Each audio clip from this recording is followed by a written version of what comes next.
Back with one more video on the ringer schematics. And let's first talk about that charging circuit.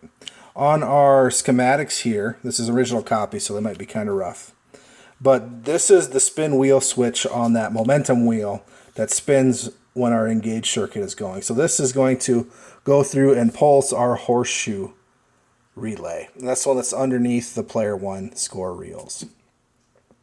Now there's that cutoff relay as well that's pulsing in the bottom as we go throughout. There's a maker break on there to give that power as well. And then the actual components that charge it, that capacitor and that resistor, are up near the top, where I increased that to a 2200. And then this is charged through two switches that are in series that's on the horseshoe relay. Again, the one that's tucked up by the player one score reels. And then this is what holds in that timer relay, that reddish small one that's at the front left corner of our back box. And then once this doesn't have enough juice to keep it engaged, that's when it drops out and then that switch closes. So where those switches are on the relay, and this is in an unfortunate spot for this fold and also whatever was spilled here, but the player control relay, that's the one that gets engaged around the fourth position of the horseshoe unit, and that should be held in.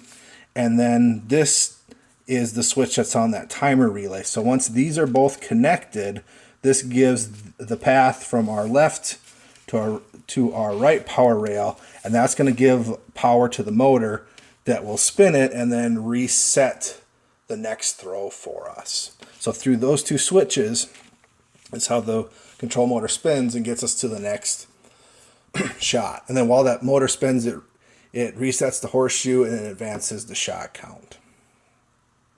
Now, other things that can spin the motor, a lot of times if you have a EM arcade game that you're trying to get started for the first time, one symptom may be an endless running control motor. So this is where our controller score motor is on our schematics. So anything that can get us from here to here is going to energize that motor. So those two being closed would endlessly spin it.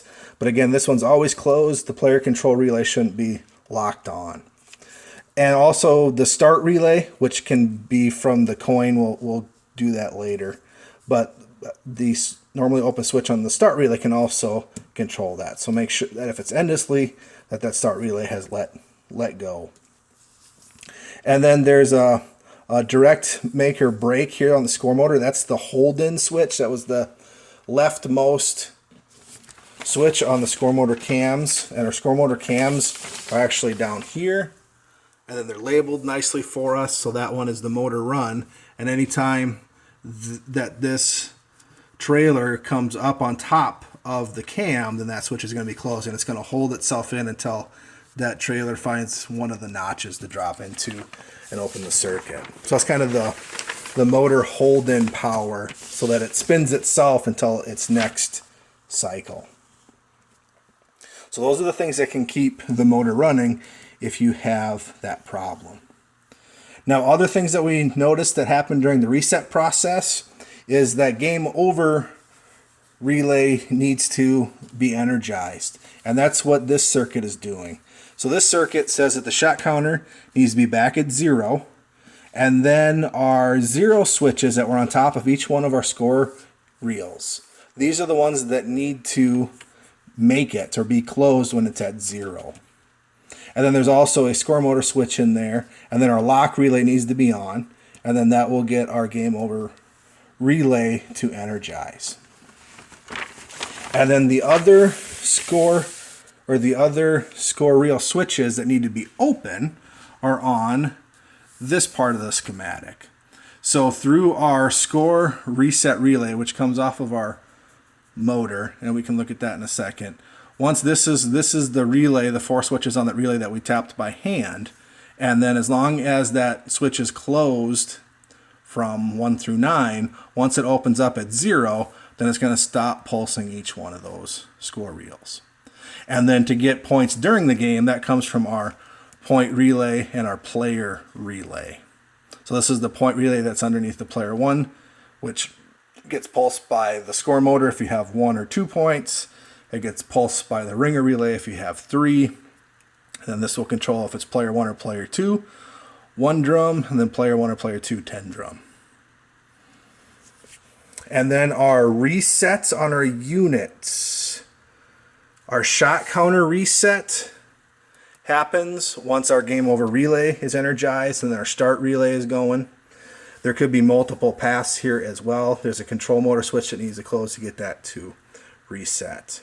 That also is pulsing our score reset relay that was giving us the pulse to get the score reels to 0. And then our start relay is in here too. Now our start relay, you might think of as being the first thing that needs to pull in, but actually we have a coin relay here that needs to go first, technically, according to these schematics. So we can get there a couple different ways. We can go straight across if our shot counter was already not at 0, and then we could also get there from the game over relay. So now that everything's reset, I guess the last thing that we got to get reset is the horseshoe unit. Now this is the simplest circuit. There's just one switch on cam 4, the score motor. And again, our score motor is nicely laid out for us. So this is cam 4. These riders or trailers start up on the cam, and then there's notches it can fall into. But this one says resets horseshoe unit. So once this one drops in there, it looks like it'll close those ones. So again, it's really nice that those are labeled for us. It takes some of the guesswork out of this, especially if all we have to go by are wire colors that have been faded over the last 50 years. So now let's go to those pesky coin circuits. So in this coin circuit, there's 3 different circuits. They're called the 5 cent, 10 cent, or 25 cent. Now keep in mind, this is what they call them electrically. It has no bearing on what the plate you have on your coin door or how you have your coin mech actually set up. Meaning that you could be dropping quarters into the 5 cent circuit just depending upon how it was wired up. So there might be a little bit confusion if you're trying to get that all sorted out. But on the schematics, the 5 cent switch here, again, we got to get from rail to rail. The 5 cent switch, if we dropped a nickel, would go right to the coin relay, and then that coin relay would start the motor, hit the start relay, and everything would reset immediately. So this one, nowhere in this path does it add a credit to the credit unit.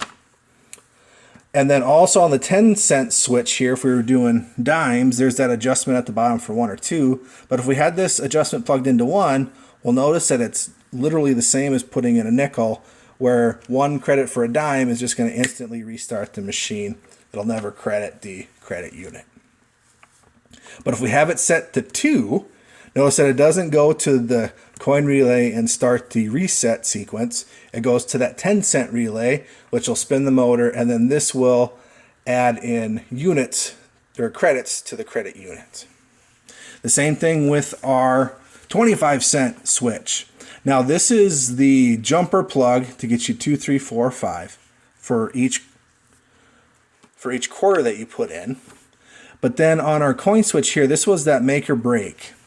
And this make or break is important even if you're running it off of nickels and dimes, because we need this make that's normally closed, because if we have our 10 cent switch hooked up to the 2 adjustment, we need the score motor to spin to give us those 2 credits on the reel. And the only way that that does that to get from here back to our control motor is it has to go through that normally closed switch, and then it has to get up here through either the 25 cent relay to run the motor or the 10 cent relay to run the motor. So this is an important switch even if you don't have a slot for quarters on your machine. This needs to be closed so you can get more than 1 credit for a quarter or more than 1 credit for a dime. Now that credit step up, if we come down here, this is what's going to add credits to our credit unit. So this is where we can see through the impulse on our score motor, which is the last one. It's the very bumpy one. But this says pulses credits for the 10 and 25 cent relay. Our other reset impulses here, were on the top switch, we're doing our score reels as well. So if you're not getting the score reels to reset at all, make sure that those pulses are